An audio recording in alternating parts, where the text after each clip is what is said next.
애들아 올 때 예쁜 고무신 사오마. 아빠 잘 돌봐드려라. 그날 엄마는 최진사 대감댁에 품삯을 받으러 간다고 나간 이후 돌아오지 않았습니다. 암행어사 출두요! 암행어사 출두요! 지금 암행어사는 암행어사 출두요! 이 마을 악명 높은 최진사를 체포하러 가고 있습니다. 말들이 먼지를 암행어사 일으키며 출두요! 포졸들과 함께 쏜살같이 달려왔습니다. 최진사의 집 앞이었습니다. 최진사는 얼굴이 하얗게 변했죠. 관아에도 포졸들이 들이닥쳤죠. 놔라 이놈들, 나는 관아의 사또다! 내가 누군지 알고 이러느냐. 내가 한양 의금부 나리하고 어떤 사이인지 두고 보면 알 거다. 관아의 사또를 포박하는 것이 암행어사의 권한이요. 박진사, 윤진사, 이참봉도 하나하나 포박되었죠. 이 고을 최진사와 사또 봉수는 권력을 이용해 부녀자들을 납치해왔고 억류하고 방화까지 일삼는 사람이었습니다. 최진사 주변 대감들도 동조하며 악행을 눈감아줬죠. 이참봉은 공모 및 동조 혐의다. 줄줄이 포승줄에 엮어 압송되는 죄인들. 이들은 왜 조용한 마을에서 이런 악행으로 의금부로 압송되는 걸까요? 끝까지 함께 해주시고 이들의 악행에 대하여 다 함께 심판해 주세요. 허창이 죄목을 읽어 내려가는 동안 마을 사람들은 처음에는 숨을 죽였습니다. 그러다 하나둘씩 눈물을 흘리기 시작했습니다. 그리고 어느 순간 그 눈물이 분노로 바뀌었습니다. 어떤 날은 평생 잊히지 않습니다. 아무것도 특별할 것 없을 것 같았던 그 오후가 한 아이의 인생을 통째로 바꿔버린 날이었습니다. 그날이었습니다. 불빛이었습니다. 어린 순복이가 마을 어귀에서 처음 본 것은 그 붉고 거대한 불빛이었죠. 해가 지려하는 늦은 오후, 초가지붕 위로 시뻘건 화염이 하늘을 향해 치솟고 있었어요. 연기가 하늘을 뒤덮었고 사람들의 비명소리가 마을을 가득 채웠습니다. 그 순간 순복이의 발이 땅에 붙어버렸습니다. 집이었습니다. 바로 순복이네 초가집이 불길에 휩싸이고 있었어요. 아버지가 누워 계신 집이었습니다. 10년째 병환으로 일어나지 못하시는 아버지, 심진사 어른이 계신 그 집이었어요. 순복이는 정신을 차리고 있는 힘껏 뛰었습니다. 치맛자락을 거머쥐고 집신이 벗겨지는 것도 모르고 뛰었습니다. 그러나 순복이가 마당 안으로 뛰어들었을 때 이미 불꽃은 지붕을 삼키고 방문을 핥고 있었죠. 연기가 눈을 찔렀고 열기가 살갗을 태웠습니다. 아버지, 아버지, 어디 계세요? 순복이는 방문을 향해 손을 뻗었습니다. 그 순간이었습니다. 불붙은 석갈에 한 가닥이 내려앉으며 순복이의 두 손 위로 쏟아졌어요.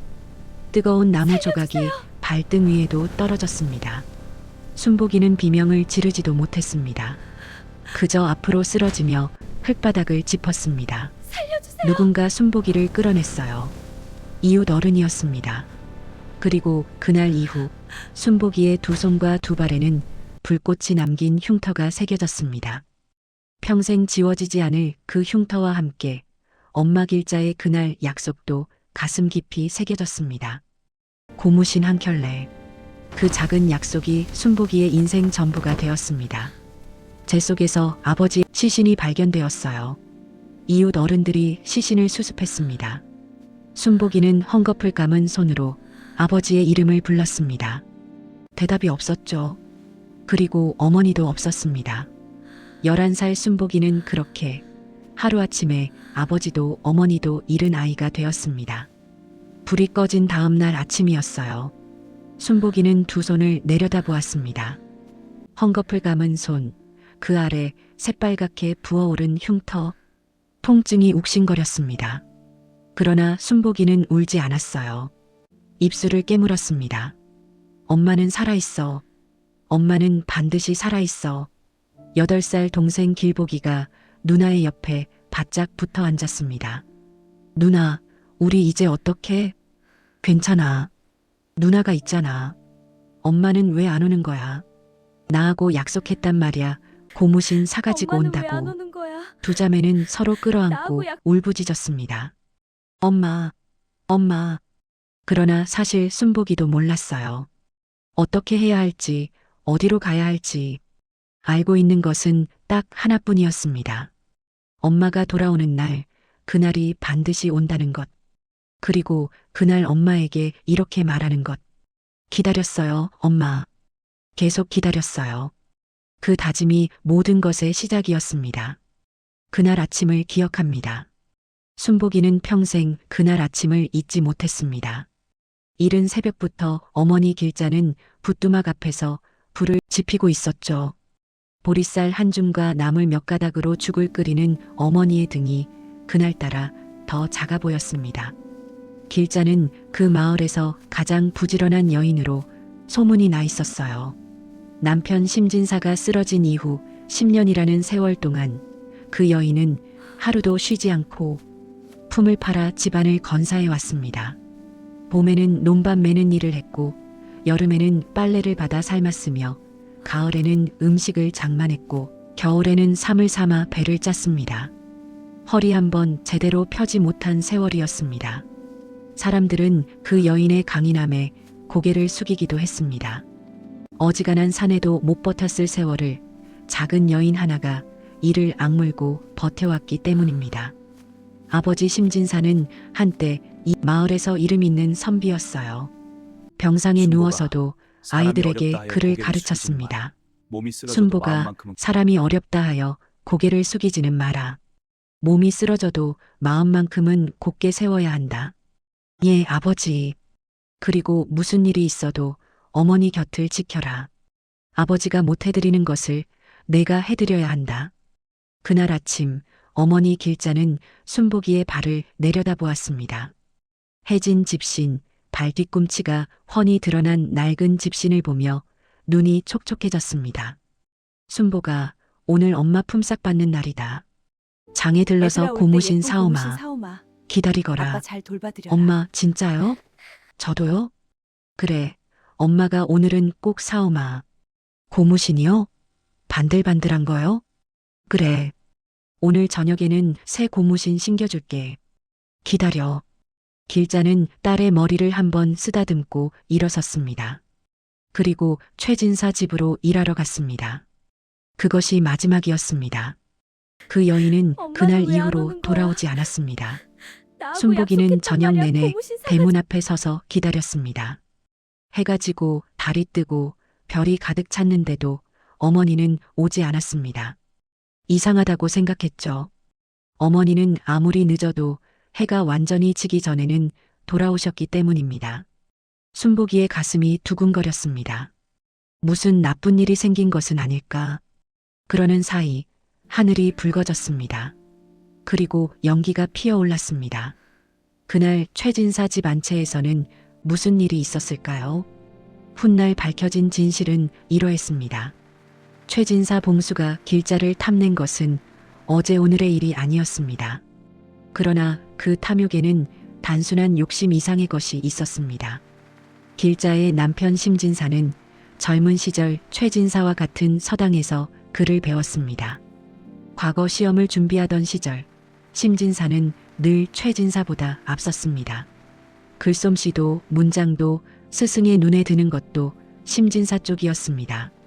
최진사는 그것이 평생 속에 박힌 가시가 되었습니다. 젊은 날의 패배감, 그 쓴맛이 수십 년이 지나도 사라지지 않았었죠. 그리고 그 심진사가 아름다운 길자와 혼례를 올리자 최진사의 가슴에는 질투와 원한이 함께 자라났습니다. 저 계집은 원래 내 것이 되었어야 했어. 심진사 그놈이 가로챈 것이다.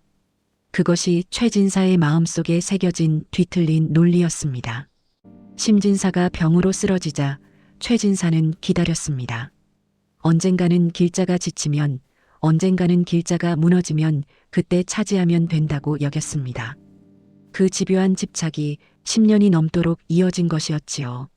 사람의 마음속에 원한이 자리 잡으면 얼마나 무서운 것이 되는지 이 이야기가 보여줍니다. 질투와 욕심이 한 사람을 어떻게 괴물로 만드는지 최진사가 그 증거였습니다. 그러나 그것이 아무리 오래 쌓여도 결국 하늘은 보고 있었습니다. 품삯을 달라며 찾아온 길자를 안채로 불러들였습니다. 문이 닫혔습니다. 길자, 너도 이제 내 뜻을 알 것 아니냐? 내 남편은 일어나지도 못하는 몸이고 아이들은 굶기를 밥 먹듯 한다. 내가 다 해결해 줄 수 있어. 내 첩으로 들어오기만 하면. 길자의 목소리가 떨렸습니다. 대감께서 무슨 말씀을 하시는 것인지요?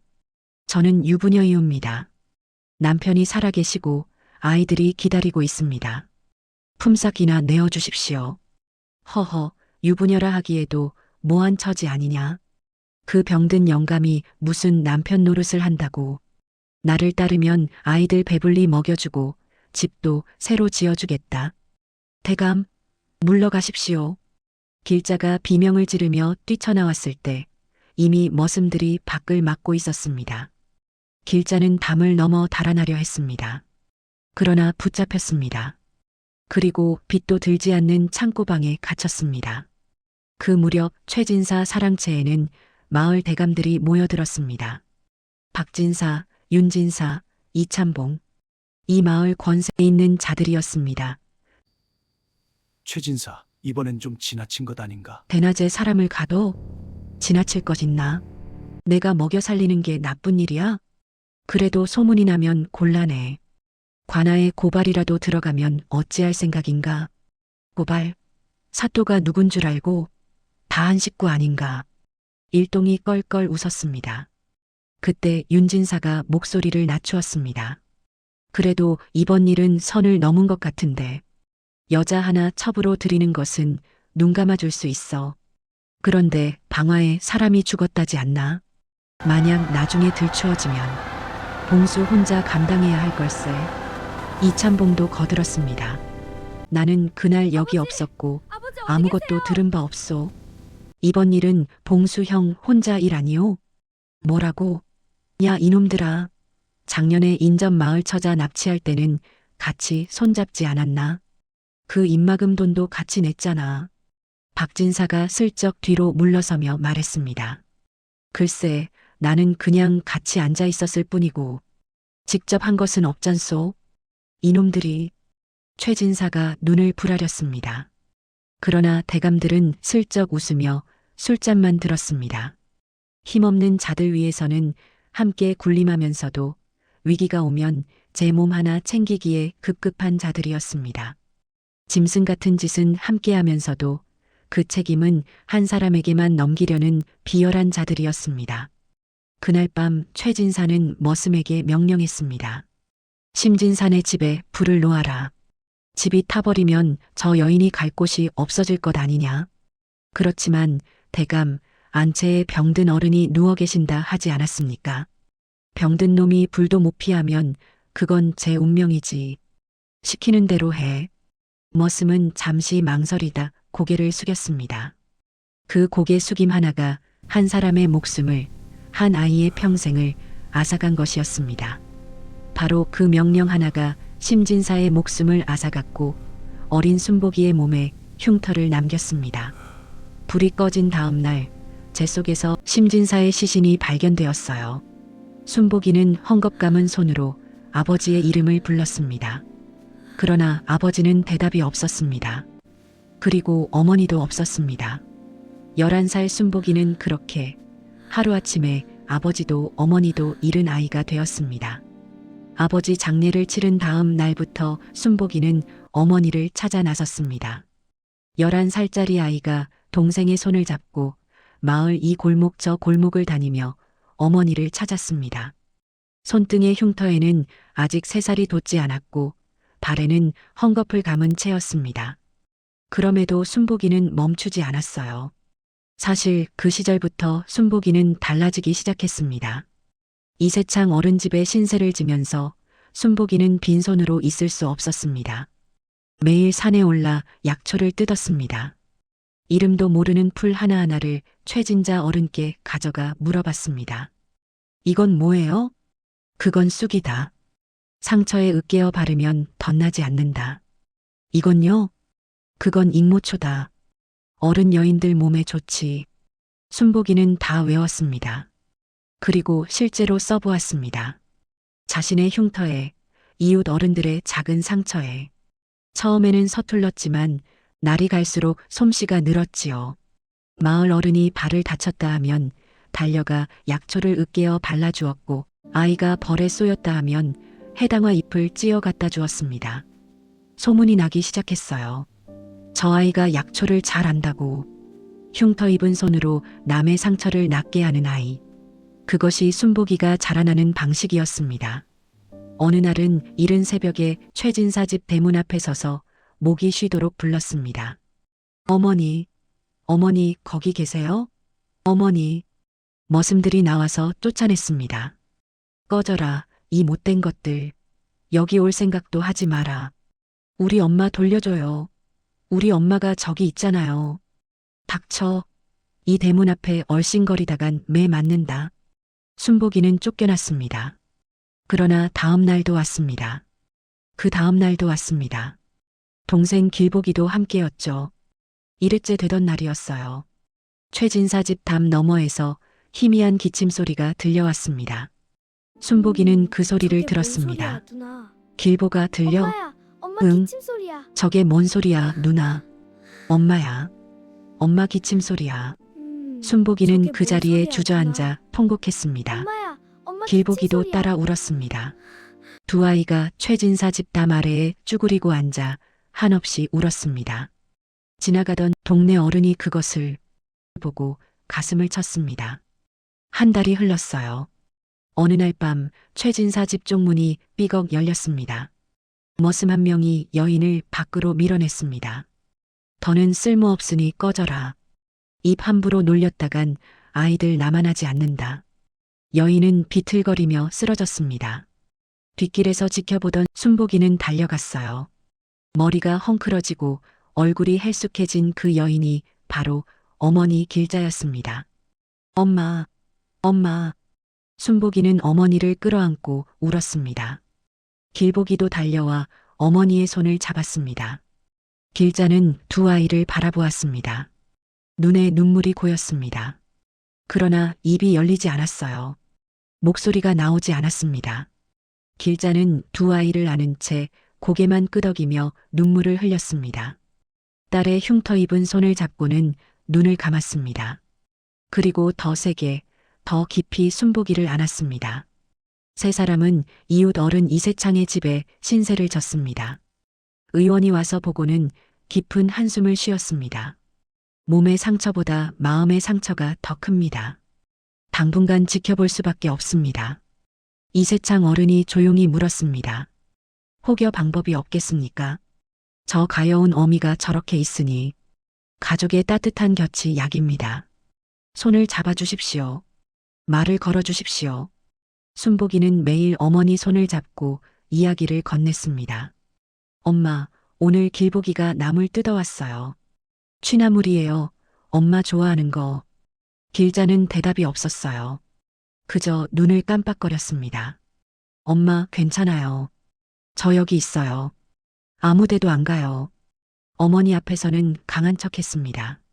눈물이 날 것 같아도 꾹 참았습니다. 그러나 마음속에는 꺼내지 못한 말들이 쌓여갔습니다. 아버지가 그리웠습니다. 그 목소리, 그 눈빛, 누운 채로도 그를 가르쳐 주던 그 손이 그리웠습니다. 그러나 순복이는 그 그리움을 어머니에게 들키지 않으려 했습니다. 어머니도 충분히 힘드실 텐데 자신까지 무너지면 안 된다고 생각했기 때문입니다. 어느 날 순복이는 마을 어기 주막옆 마구간에서 상처 입은 말 한 피를 발견했습니다. 앞다리에 깊은 상처가 나 피가 굳어 있었죠. 순복이는 망설이지 않았습니다. 그동안 배운 약초를 돌에 찧어 말의 상처에 조심스럽게 발라주었습니다. 말은 처음엔 발을 구르며 거부했습니다. 그러나 순복이의 손길이 계속되자 이내 눈을 감았습니다. 순복이는 말의 목덜미를 쓰다듬으며 이야기를 했습니다. 너도 아프지? 나도 아파. 근데 너는 맞아서 아프고 나는 그냥 다 아파. 말이 고개를 살짝 숙였습니다. 우리 엄마가 그날 고무신 사오신다고 하셨는데 아직도 못 받았어. 엄마는 말도 못 하시고 아버지는 돌아가시고 그 나쁜 최진사 어른은 왜 그런 짓을 한 거야? 우리가 뭘 잘못했다고. 목소리가 떨렸습니다. 눈물이 흘러내렸습니다. 말 앞에서 처음으로 실컷 울었습니다. 어머니 앞에서, 동생 앞에서 참아온 눈물이 한꺼번에 쏟아졌습니다. 그 이야기가 마구간 너머로 흘러갔습니다. 주막 울타리 뒤에 서 있던 한 사내의 귀에 그 말이 닿았습니다. 낡은 도포를 입고 갓을 눌러 쓴 그 사내는 발걸음을 멈추었습니다. 그의 눈이 서서히 가늘어졌죠. 그는 아무 말 없이 뒤돌아 주막 안으로 들어갔습니다. 그리고 일행에게 조용히 명했습니다. 내일부터 최진사 집과 관할을 전면 감찰한다. 아무도 눈치채지 못하게.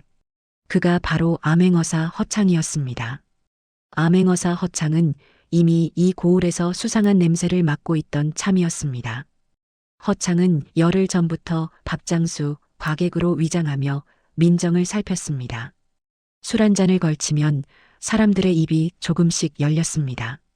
이 마을에서 제일 무서운 것이 뭐냐고요? 호랑이요? 아니요. 최진사 댁 머슴들이요. 억울한 일 있어도 관아에 가봤자 소용없소. 사또가 최진사 형님이라는데. 이 동네 처자들, 얼굴 예쁘면 조심해야 해요. 저쪽 골목 최씨네 딸도 그 집에 들어가더니. 이런 이야기들이 하나씩 쌓여갔습니다. 그러던 차에 들려온 어린 순복이의 목소리가 모든 조각을 맞추었습니다. 사흘 동안의 감찰에서 증거는 차고 넘쳤습니다. 최진사의 악행은 이 마을에서만이 아니었습니다. 인근 마을에서도 부녀자들을 납치했고 관아의 장부는 조작되어 있었으며 빼앗긴 재산들의 행방이 모두 최진사 집으로 이어졌죠. 허창의 일행은 밤낮을 가리지 않고 움직였어요. 아무도 모르게, 아무도 눈치채지 못하게. 그리고 허창은 이세창 어른을 찾아갔습니다. 그 집에 불을 지른 것이 최진사 머슴임을 아십니까? 이세창은 숨을 들이켰습니다. 알고는 있었습니다. 하지만 말할 수 없었어요. 말했다간 우리 집안도. 이제는 말씀하셔도 됩니다. 제가 반드시 지켜드리겠습니다. 이세창은 오래도록 침묵하다 천천히 입을 열었습니다. 그날 저는 멀리서 봤습니다. 최진사 댁 머슴 둘이 심진산의 집 쪽으로 가는 것을. 그리고 얼마 후 불이 났습니다. 그게 다였습니다. 제가 본 것은 그것뿐이었습니다. 그것으로 충분합니다. 고맙습니다. 그제야 이세창은 아는 것을 모두 털어놓았습니다. 그것이 결정적인 증언이 되었죠. 허창은 전날 밤 혼자 마을 어귀 언덕에 올라 마을을 내려다보았습니다. 불빛이 듬성듬성 새어나오는 초가들, 그 속에서 잠든 백성들. 허창은 하늘을 향해 고개를 들었습니다. 달이 밝았습니다. 조선의 달이 환하게 빛났습니다. 그 달빛 아래 내일은 반드시 정의가 서야 한다고 허창은 마음속으로 다짐했습니다. 그것이 임금의 명이었고 어사의 사명이었습니다. 5일장이 열리는 날이었어요. 장터에 사람들이 가득 모여 있을 때 장터 한복판에서 어사 일행이 모습을 드러냈습니다.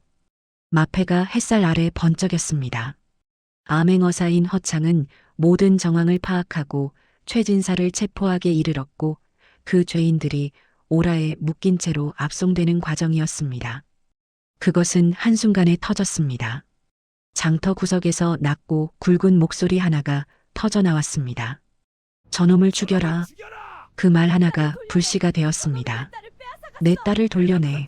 저놈이 내 딸을 빼앗아갔어. 중년 사내 하나가 앞으로 뛰쳐나오며 절규했습니다. 황씨였습니다. 내 남편 죽인 놈. 나는 그날 최진사한테 맞아 죽은 것 알고 있었어. 알고 있었는데 말 못했어. 한 여인이 통곡하며 달려나왔습니다. 그 여인 뒤로 또 다른 여인이, 그 뒤로 또 다른 사내가 나왔습니다. 오래도록 가슴속에 꾹꾹 눌러담았던 것들이 한꺼번에 터지기 시작한 것이었습니다. 저 사또놈은 억울하다고 찾아갔더니 매만 때렸잖아. 저 박진사, 윤진사 이놈들도 다 같이 노란한 놈들이야. 다 죽여버려야 돼. 장터가 순식간에 뒤집어졌습니다. 사람들이 돌을 집어들었습니다. 몽둥이를 들었습니다. 포박된 최진사를 향해 달려들기 시작했습니다. 장터 한켠에서는 불씨까지 피어올랐습니다. 누군가 뒤편 골목으로 뛰어갔습니다. 최진사 집 방향이었습니다. 최진사 집을 불태워라. 우리 식구들 태워 죽인 것처럼 저놈 집도 불태워. 그놈 재산이 다 어디서 나온 거야? 다 우리 것 빼앗은 거잖아. 불태워. 장터 이쪽에서 돌이 날아들었고 저쪽에서 몽둥이를 든 사내들이 몰려들었습니다. 어사 일행이 필사적으로 막아섰습니다. 밀고 당기는 혼란이 이어졌습니다. 최진사는 땅에 엎드려 얼굴을 감쌌습니다. 사또 봉수는 공포에 질려 오들오들 떨었습니다. 이보시오. 여러분의 분노, 이 허창이 온몸으로 받겠소. 허나 딱 한 가지만 물어보겠소. 지금 여러분이 저 자들을 이 자리에서 죽이면 그 죄는 누가 뒤집어 쓰겠소? 그 말에 사람들이 잠시 멈추었습니다. 여러분이 죽이면 법은 저 최진사가 아니라 여러분을 죽인 자로 볼 것이오. 그러면 저 자들이 옳고 여러분이 죄인이 되는 것이오. 그것이 원하는 결말이오? 그래도 저놈들이 먼저 사람을 죽이지 않았소. 법이 어디 있었소? 법이 저놈들 편이었지 않소? 황 씨가 눈물을 흘리며 외쳤습니다. 맞소. 그것이 맞소. 그동안 법이 제 역할을 못했소.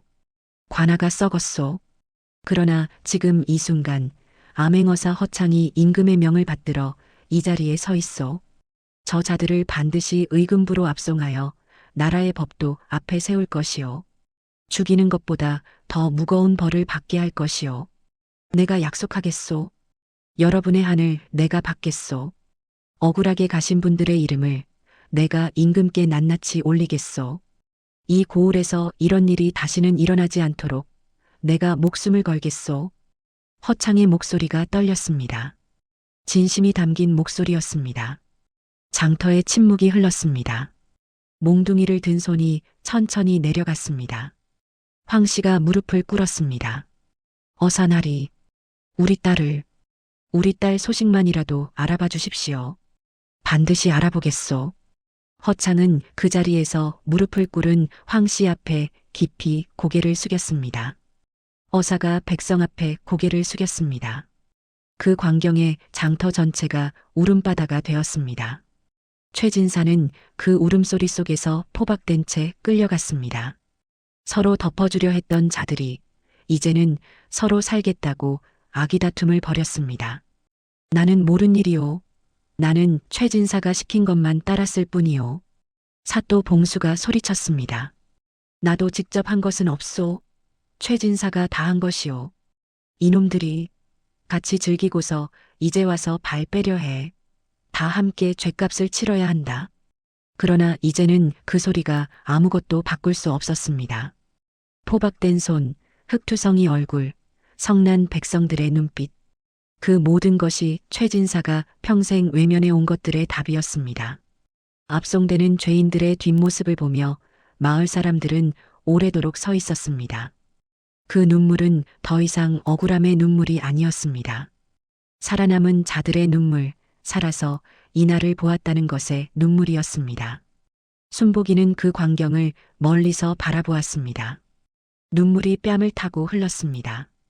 어머니의 손을 꼭 잡았습니다. 길자는 말없이 딸의 손을 맞잡았습니다. 두 사람의 손이 흉터와 흉터가 서로 맞닿았습니다. 사건이 마무리된 뒤 암행어사 허창은 마을을 떠나기 전 순복이를 찾았습니다. 내가 이 말에게 약을 발라주지 않았다면 나는 그날 아무것도 듣지 못했을 것이다. 어떻게 알았느냐, 그 약초를. 아버지가 누워 계실 때 자주 써드렸어요. 이것저것 배웠어요. 허창은 조용히 품속에서 무언가를 꺼냈습니다. 하얗고 반질반질한 고무신 한 켤레였습니다. 어미 마음을 대신할 수는 없겠지만 받아두거라. 어사나리. 순복이는 두 손으로 고무신을 받았습니다. 흉터가 새겨진 두 손으로 오래도록 바라보다가 천천히 어머니에게로 걸어갔습니다. 그리고 그 고무신을 어머니의 발 앞에 내려놓았습니다. 길자는 그것을 바라보았습니다. 오랫동안 바라보았습니다. 그리고 천천히 입술이 떨렸습니다. 한 달이 넘도록 막혀있던 목소리가 실처럼 가늘게 빠져나오기 시작했습니다. 순보가 그것뿐이었습니다. 그러나 그 두 글자가 세상 어느 말보다 크게 울렸습니다. 순복이는 어머니에게 달려들어 품에 안겼습니다. 엄마 말씀하셨어요. 엄마 목소리 들렸어요. 응, 응. 순보가, 길보가. 세 사람이 한 덩이가 되어 울었습니다. 웃으면서 울었습니다. 하늘에는 달이 떠 있었습니다. 조선의 달, 그 달이 그 마당을 조용히 내려다보고 있었습니다.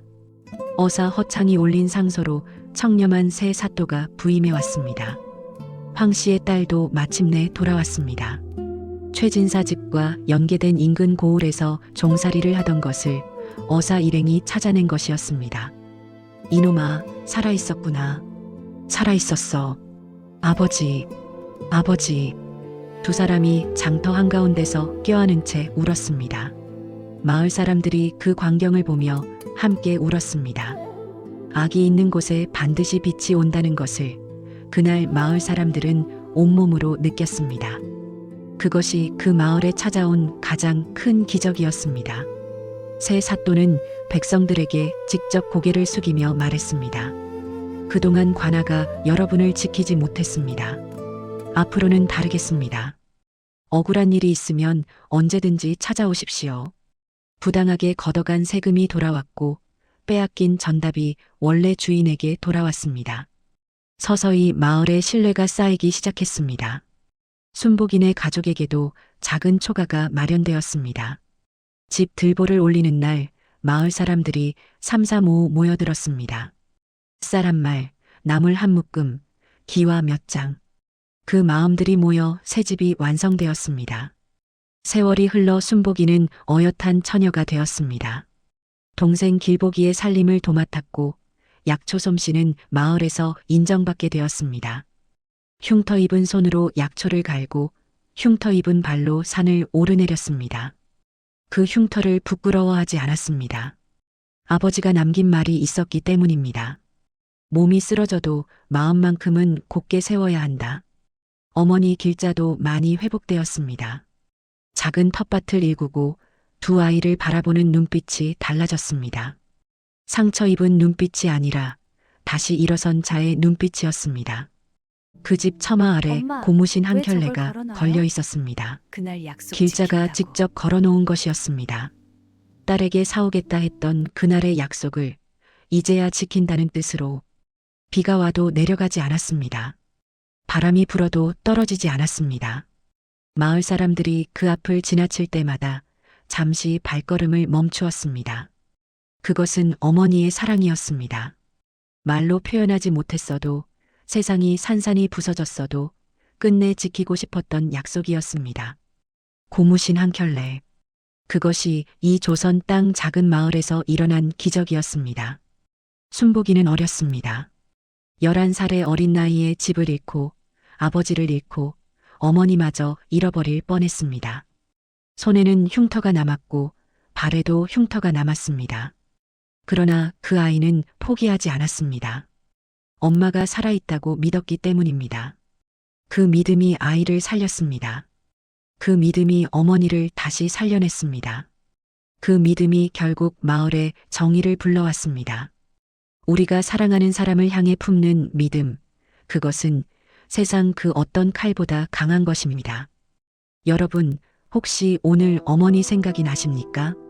어린 시절 어머니께서 해주셨던 작은 약속 하나가 떠오르십니까? 그 약속이 지켜졌든 아니면 지켜지지 못했든 그것은 어머니가 여러분을 얼마나 사랑했는지를 보여주는 증거입니다. 고무신 한 켤레, 그 작은 약속 속에도 사랑은 가득했습니다. 어머니가 따뜻하게 안아주시던 그 품 속에도, 밥상을 차려주시던 그 손길 속에도, 새벽에 일어나 부뚜막에 불을 피우시던 그 모습 속에도 사랑은 있었습니다. 길자는 끝내 말을 되찾았습니다. 그리고 처마 아래 고무신을 걸었습니다.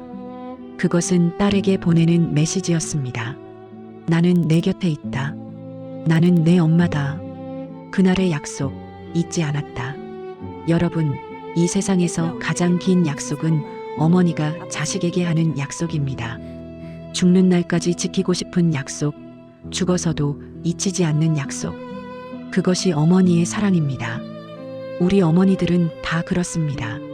말이 없어도, 몸이 아파도, 세월이 흘러도 그 마음속에는 언제나 자식에 대한 약속이 살아 있습니다. 아무리 힘든 세월을 지나도, 아무리 가혹한 일을 겪어도 그 사랑만큼은 변하지 않습니다. 그것이 어머니입니다. 그것이 이 세상에서 가장 강한 것입니다. 오늘 이 이야기가 여러분의 마음속에 작은 온기 하나를 남겼으면 합니다. 가능하다면 오늘 여러분 곁에 소중한 사람에게 한마디를 건네시길 바랍니다. 오래 못한 말, 참아온 말, 부끄러워 못했던 말. 그 말 한마디가 누군가의 고무신이 될 수 있습니다. 그 말 한마디가 오늘 누군가에게 살아가는 힘이 될 수 있습니다. 순복이가 처마 아래 고무신을 보며 어머니에게 물었습니다. 엄마, 왜 저걸 걸어놔요? 길자는 조용히 웃으며 말했습니다. 그날 약속 지킨다고. 그 말이 오래도록 순복이의 가슴속에 남았습니다. 어머니의 사랑은 말이 없어도 전해집니다. 오늘 사랑한다는 말 한마디 해보십시오. 그 말이 누군가의 고무신이 될 수 있습니다. 이 이야기가 여러분의 오늘 하루를 조금이라도 따뜻하게 만들었으면 좋겠습니다. 이 이야기가 마음에 닿으셨다면 구독과 좋아요로 응원해 주십시오. 조선의 달그림자 이야기는 계속됩니다.